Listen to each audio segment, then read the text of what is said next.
Late down. Well, it's not. It's 1:15. Another thing I'd advise you to do: try and help people. Don't be. The last video I said all about me and me, me. No. Even if you get no gratitude for it, even if well, if someone stabs you in the back directly, I can understand you staying away from them and not doing anything to help them. But in general terms, try and help people because it'll come back to you. It'll come back to you threefold at least. When you point your finger at someone, you have three pointing back at yourself. Remember that.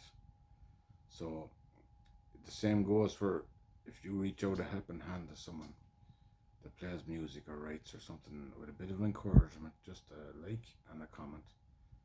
Do that because you can't expect other people to give you encouragement if you don't give them encouragement. And another thing, don't expect everyone to love songwriting and music like you do.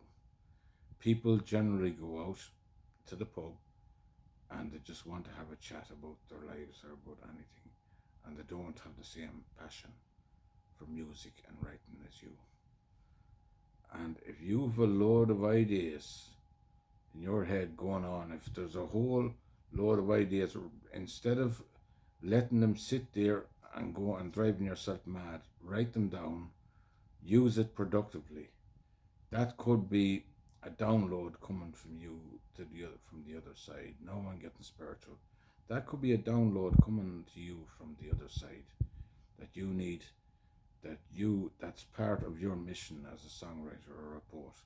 Write it all down. Write it down, and don't talk to people about it because they just will not understand. People operate on different levels. They operate on different levels of awareness. Your awareness will not be the same as the general public. It won't. And they won't understand you. Even your family members, they won't understand what you're talking about. They'll think you're gone crazy if you try to express what's in your soul to them. Put it down on a page, put it down in a poem, put it down in a song, and keep on writing until it's out of you, till it loses its power over your mind. So there you go. Me second old song there, at 20,000 in a week, that's not bad in two songs. My poor old friend Jobin, the song is at nearly 8,000 there, I did all I could to push it. This is another thing to do when sharing a song or a poem. Put in a little bit of a note about what it's about or even what it's inspired. You don't need to hide. If you don't hide, if you put in something personal along with that and you're sharing the song, and you can't do this on TikTok, but you can do it on Facebook. If you share a little bit about yourself in introducing a poem to all these groups, it's very easy because you can share it 10 groups at a time.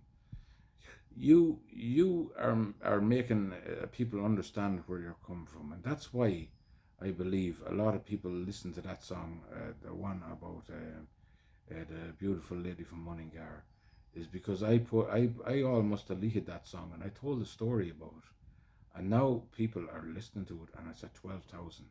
That's savage. I'm only 1,500 away from my most played song, so that's a milestone for me. The reason why I'm making these videos is I have a feeling the time is running out, that something big is going to happen. And as well as that, I'm starting to, for the last 2 years, I'm getting headaches. I'm taking tablets that are like, a Panadol, they're getting rid of it. But the pain is still coming back. So either two things are happening. Either there's something wrong with me, or there's that could be a health issue, or it's a signal to me to keep moving. And do you know what I'm going to tell you? When you're in pain, you can bring out a beauty in you that you can't when you're not in pain. When you're in pain, it does something to your spirit when you're writing, it brings a sense of awareness to you, to your mind and heart, and it makes you think. It makes you become more compassionate.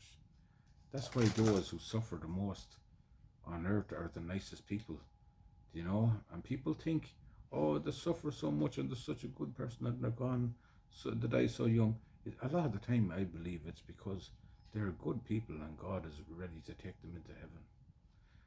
But I might discuss this what I believe, this UFO thing, this that's going on worldwide. What's happening?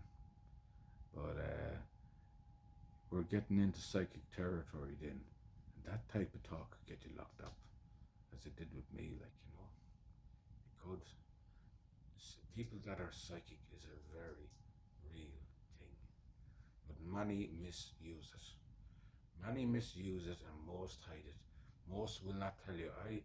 I knew how many of them was there in the house. One, two, three. There was four of them.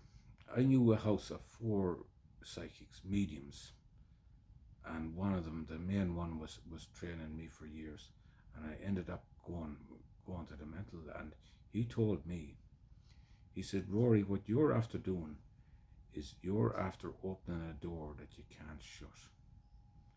But I will tell you how to deal with this, how to deal with these things. It's a gift from God. If you're psychic, it's a gift from God. And a lot of people that are psychic and don't are have no vessel to express what's in their mind and heart on creativity, it builds up in them and it ends up taking them over. And it's kind of like a blockage. It's kind of like a pipe that becomes under pressure in in a boiler, and it builds up and it builds up and eventually it blows.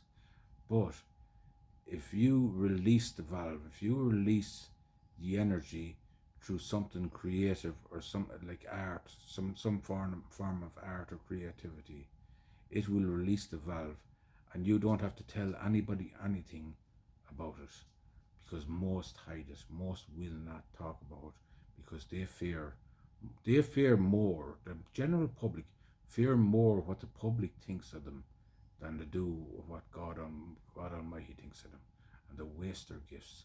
Do not waste your gift. Right? God bless you.